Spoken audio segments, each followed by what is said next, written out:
আপনারা দেখছেন তারকেশ্বর মহাবিদ্যালয় ইউটিউব চ্যানেল। দয়া করে সাবস্ক্রাইব করবেন। ডিয়ার স্টুডেন্টস, লাস্ট ক্লাসে আমরা আলোচনা করেছি শ্যাল আই কম্পেয়ার দি এই সনেটের second quatrain. Today we are going to discuss the last quatrain and the concluding couplet. Last quatrain এটা শুরু করার আগে আমি আরেকবার একটু আগের পোর্শনটা সামারাইজ করছি। সেখানে কবি বলছেন যে আমি আমার বন্ধুর সৌন্দর্যকে তুলনা করতে চাইছি কার সাথে? সামারের সাথে, একটা গ্রীষ্মের দিনের সাথে। তারপরেই তিনি একটা অনুরোধ রাখছেন বন্ধুর কাছে, একটা রিকোয়েস্ট রাখছেন, শ্যাল আই কম্পেয়ার, তোমাকে কি আমি তুলনা করতে পারি তোমার সৌন্দর্যকে? তারপরেই তিনি বলছেন, না, তুমি অনেক বেশি সুন্দর, তুমি অনেক বেশি temperate or moderate or controlled, সংযত। আর কি বলছেন? সামারের বেশ কিছু নেগেটিভ সাইডস নিয়ে তিনি আলোচনা করছেন দুটো কোয়াট্রানেই। তিনি বলছেন ঝোড়ো হাওয়া এসে সামারে কী করছে না, একটা কুঁড়িকে ধ্বংস করে দিতে পারছে। আর কি না, সামারের ক্ষেত্রে এই যে সময়কাল, স্প্যান, তার যে টাইম স্প্যান, সেটা অত্যন্ত কম। খুব কম সময়ের জন্য সামার আমাদের কাছে আসে। তো কবি বলছেন এগুলো সবই সামারের খুবই নেগেটিভ দিক, এবং এগুলো একটাও তোমার মধ্যে নেই। তোমার মধ্যে কোনো ঝোড়ো হাওয়া নেই, তুমি শান্ত, এবং তোমার মধ্যে এই যে টাইম স্প্যান, অর্থাৎ এই যে সময়ের যে সীমা, সেটা তোমার মধ্যে নেই, তুমি চিরকালীন। তারপরে কবি বলছেন সূর্যের কথা, যেখানে বলছেন যে সূর্য, এই যে সামারে আই অফ হেভেন বলছেন সূর্যকে, এবং সেখানে বলা হচ্ছে যে মাঝে মাঝেই এই সূর্য ইট শাইনস হেভিলি, মানে প্রচণ্ড পরিমাণে তাপ বিকিরণ করে। আবার অনেক সময় দেখা যাচ্ছে the poet speaks about the cloud, যে সূর্যের যে সোনালি আভা, the gold complexion of the sun, এটা ডিমড হয়ে যাচ্ছে, এটা ঝিমিয়ে পড়ছে, এটা ঢাকা পড়ে যাচ্ছে বাই দ্য ক্লাউড। তো এখানে সূর্যের সৌন্দর্যটাকেও আমরা সেভাবে উপভোগ করতে পারছি না। আর কি কবি বলছেন যে ঋতুর পরিবর্তনের সাথে সাথে, সময়ের পরিবর্তনের সাথে সাথে প্রত্যেকটা সুন্দর জিনিসের থেকে তার সৌন্দর্যটা খসে পড়ে, ক্ষয়ে যায়, কিন্তু তোমার মধ্যে সেই সৌন্দর্যটা চিরকালীন। এবং এরপর তিনি কবি আলোচনা করছেন যে কিভাবে, কোন উপায়ে কবি তার বন্ধুর সৌন্দর্যকে চিরন্তন করে তুলবেন, ইটারনালাইজ করে তুলবেন, কিভাবে তিনি এটাকে চিরকালীন করে তুলবেন, তার ওয়ে আউটটা তিনি আলোচনা করছেন। দেখো কি বলছেন থার্ড কোয়াট্রানে, but thy eternal summer shall not fade. Eternal summer, চিরন্তন গ্রীষ্ম। What is eternal summer? The friend's beauty. But thy means your, কিন্তু তোমার চিরন্তন গ্রীষ্ম, তোমার চিরন্তন সৌন্দর্য শ্যাল নট ফেড, কোনো দিন সেটা বিলীন হবে না, কোনো দিন সেটা ফেড হয়ে যাবে না, সেটা চিরকালীন। তোমার যে সৌন্দর্য সেটা ইটার্নাল, সেটা চিরন্তন, চিরকালীন সৌন্দর্য, সেটা কোনো দিন ফেড হবে না। Nor lose possession of that fair thou owest. Possession meaning অধিকার। নর লুজ পজেশন, তুমি কোনো দিন অধিকার হারাবে না। কিসের অধিকার হারাবে না? অফ দ্যাট ফেয়ার, সেই সৌন্দর্যের।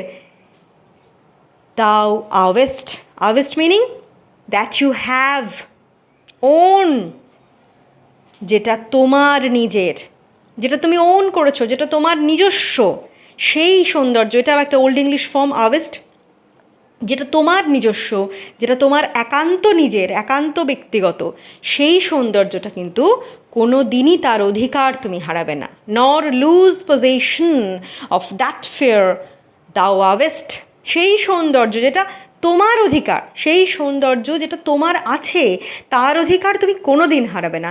সেই অধিকারটা তোমার, সেই সৌন্দর্যকে ধরে রাখার অধিকার, সেই সৌন্দর্যকে নিজের কাছে রাখার অধিকার you will have for your lifetime and after that, তুমি যতদিন থাকবে এবং তারপরেও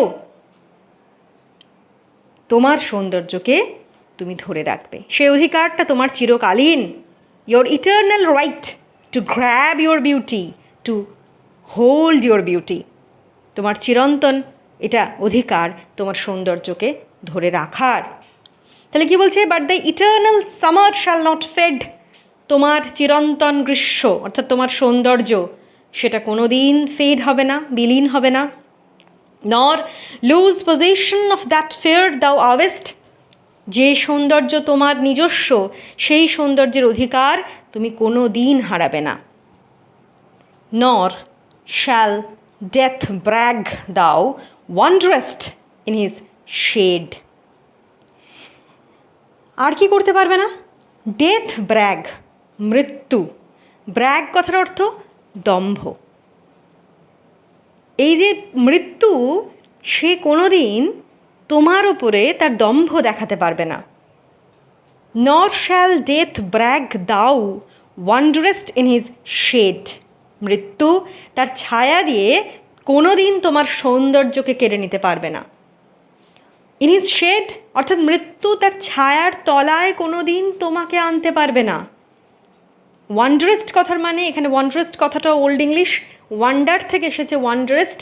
ওয়ান্ডার কথার অর্থ ইতস্তত ঘুরে বেড়ানো।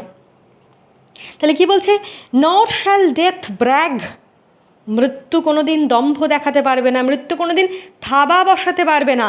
দাও ওয়ান্ডারেস্ট ইন হিজ শেড, কোনো দিন মৃত্যু তার ছায়ার তলায় তোমাকে নিয়ে আসতে পারবে না। কোনো দিন তুমি মৃত্যুর ছায়ার তলায় ঘুরে বেড়াবে না, কোনো দিনই তোমাকে মৃত্যু কেড়ে নিতে পারবে না। Death has no right to grab your beauty because you are eternal, তুমি চিরন্তন। When this is the way out, how to eternalize? When in eternal lines to time thou growest, কীভাবে তোমাকে আমি চিরন্তন করব? When in eternal lines, কখন তোমাকে চিরন্তন করব? যখন eternal lines, lines of the sonnet, lines of the poem, তাহলে কিসের মাধ্যমে তোমাকে চিরন্তন করব? চিরন্তন lines, eternal lines, lines of the poem, lines of the poem that I am going to write for you, lines of the sonnet that I am going to write for you. এটা হলো eternal lines. এই যে lines, এই যে লেখা, সেটা চিরন্তন হয়ে থাকবে। When in eternal lines to time thou growest, growest এটা আবার একটা ওল্ড ইংলিশ ফর্ম, গ্রো থেকে এসেছে গ্রোয়েস্ট। টু টাইম thou growest, সময়ের সাথে সাথে তোমার সৌন্দর্যের এই যে মূল্যায়ন, সেটা আরও বেশি করে মানুষ করবে। টু টাইম দাও গ্রোয়েস্ট, আরও বেশি করে তোমার সৌন্দর্যের মান বাড়বে। যত দিন যাবে মানুষ যত বেশি করে আমার এই লেখা পড়বে, আমার কবিতা পড়বে, আমার সনেট পড়বে, তত বেশি করে মানুষ তোমার সৌন্দর্যকে জানবে, তত বেশি মানুষের মধ্যে তোমার সৌন্দর্য ছড়িয়ে পড়বে। When in eternal lines to time thou growest, সময়ের সাথে সাথে তুমি আরও বেশি কী হবে?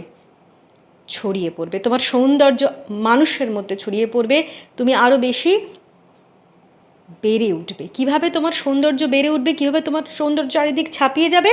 না, আমার কবিতার মাধ্যমে। মানুষ যত বেশি তোমাকে পড়বে তত বেশি তোমার সৌন্দর্য জানবে, যত বেশি আমার কবিতা পড়বে তত বেশি তোমাকে জানবে, তত বেশি তোমার সম্বন্ধে জানবে, তোমার বিউটির সম্বন্ধে জানবে। Now, here we are in the couplet. There's a very important part of the sonnet. So long as men can breathe or eyes can see, so long lives this, and this gives life to thee. So long as men can breathe, যতদিন মানুষ নিঃশ্বাস নেবে, অর্থাৎ যতদিন মানুষ মানব জাতি থাকবে, যতদিন মানুষ বেঁচে থাকবে এই পৃথিবীতে, or eyes can see, যতদিন মানুষ তার চোখ দিয়ে দেখতে পাবে, অর্থাৎ যতদিন এই পৃথিবীতে মানুষের অস্তিত্ব থাকবে। So long lives this, এখানে দিস কথাটা হলো sonnet of the poet, poem of the poet, creation of the poet. So long lives this, যতদিন আমার এই লেখা সেটা থাকবে, and this gives life to thee, ততদিন, এখানে দি কথার মানে THEE দি হলো এখানে beloved's বিউটি, তোমার সৌন্দর্য, বন্ধুর সৌন্দর্য। তাহলে কি বলছে? সো লং লিভস দিস, যতদিন আমার কবিতা বেঁচে থাকবে, and this gives life to দি, ততদিন আমার এই কবিতা তোমার সৌন্দর্যকে জীবন দান করবে। মানুষ যতদিন বেঁচে থাকবে ততদিন এই কবিতা পড়বে এবং ততদিন তোমার সৌন্দর্য মানুষের মধ্যে বেঁচে থাকবে। To my readers' eye you will live forever, to my readers' mind you will live forever, to my readers' heart you will live forever, তাদের হৃদয়ে, তাদের মননে, তাদের চোখে, তাদের চিন্তায় তুমি বেঁচে থাকবে। তাহলে কি বলছে? So long as men can breathe, যতদিন মানুষ নিঃশ্বাস নেবে, অর আইজ ক্যান সি, যতদিন মানুষ চোখে দেখবে, যতদিন মানুষের অস্তিত্ব থাকবে পৃথিবীতে। সো লং লিভস দিস, যতদিন আমার এই সনেট বেঁচে থাকবে, আমার এই কবিতা বেঁচে থাকবে, অ্যান্ড দিস, এই কবিতা, আমার এই কবিতাই গিভস লাইফ টু দি, কী করবে? তোমার সৌন্দর্যকে জীবন দান করবে। তাহলে আমরা আরেকবার সামারাইজ করি।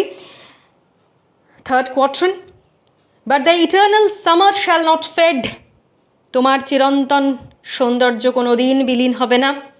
নর lose possession of that fair thou owest, যে সৌন্দর্য তোমার নিজস্ব তার অধিকার তুমি কোনো দিন হারাবে না।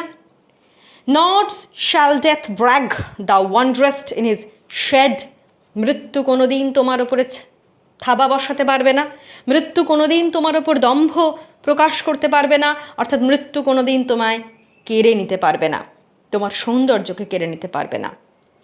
When in eternal lines to time thou growest, when in eternal lines to time thou growest, এই যতদিন আমার এই কবিতা বেঁচে থাকবে ততদিন তোমার এই যে সৌন্দর্য সেটা বৃদ্ধি পাবে, সেটা মানুষের মধ্যে আরও বেশি ছড়িয়ে পড়বে, মানুষ আরও বেশি করে তোমার সৌন্দর্যের কথা বলবে।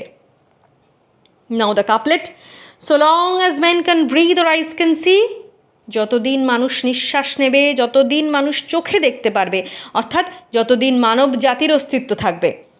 সো লং লিভস দিস, যতদিন আমার এই কবিতা বেঁচে থাকবে, অ্যান্ড দিস, আমার এই কবিতা গিভস লাইফ টু দি, তোমার সৌন্দর্যকে জীবন দান করবে। You will live through my readers' eye, you will live through my readers' mind.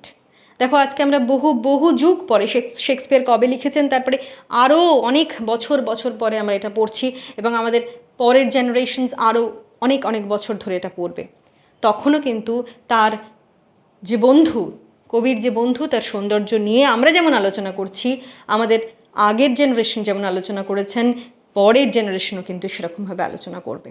অর্থাৎ কবির এখানে সত্যিই তার ভবিষ্যৎবাণী ফলে গেছে যে যতদিন মানুষের অস্তিত্ব থাকবে ততদিন আমার কবিতা বেঁচে থাকবে এবং ততদিন আমার কবিতার মধ্যে দিয়ে তোমাকে বা তোমার সৌন্দর্যকে মানুষ বাঁচিয়ে রাখবে। This is the way to eternalise. এইভাবেই তিনি তার বন্ধুর সৌন্দর্যকে চিরন্তন করছেন, এইভাবেই তিনি তার বন্ধুর সৌন্দর্যকে মরতে দিচ্ছেন না, এইভাবেই তিনি তার বন্ধুর সৌন্দর্যকে চিরকালীন করছেন। আজও এই মুহূর্তে দাঁড়িয়েও আমরা কিন্তু তার বন্ধুর সৌন্দর্য নিয়ে কথা বলছি, অর্থাৎ সেই সৌন্দর্য কিন্তু এখনও কন্টেম্পোরারি, এখনও সমকালীন, এখনও চিরকালীন। সেই সৌন্দর্য কিন্তু আমাদের কাছে পাস্ট নয়, সেই সৌন্দর্য কিন্তু আজকের সৌন্দর্য। আজ থেকে 20, 25, 30 বছর বাদেও যারা পড়বে তাদের কাছেও সেই সৌন্দর্যটা সেই সময়কালের হবে। যারা আজ থেকে 30-25 বছর আগে পড়েছে তাদের সময়কালের ছিল সেই সৌন্দর্য। অর্থাৎ যুগে যুগে এই সৌন্দর্যটা কিন্তু প্রত্যেকটা মানুষের মধ্যে ছড়িয়ে পড়বে। মানুষ যত বেশি শেক্সপিয়ারের এই কবিতা পড়বে তত বেশি তার বন্ধুর সৌন্দর্যকে মনে রাখবে। আজকে আমরা শেষ করলাম sonnet shall I compare the to a summer's day. তোমরা পুরো টেক্সটটা আরেকবার পড়বে, এর আগের ক্লাসগুলো প্রয়োজন হলে আরেকবার শুনবে। কোথাও যদি কোনো প্রবলেমে পড়ো তাহলে কমেন্ট বক্সে কমেন্ট করবে। Thank you.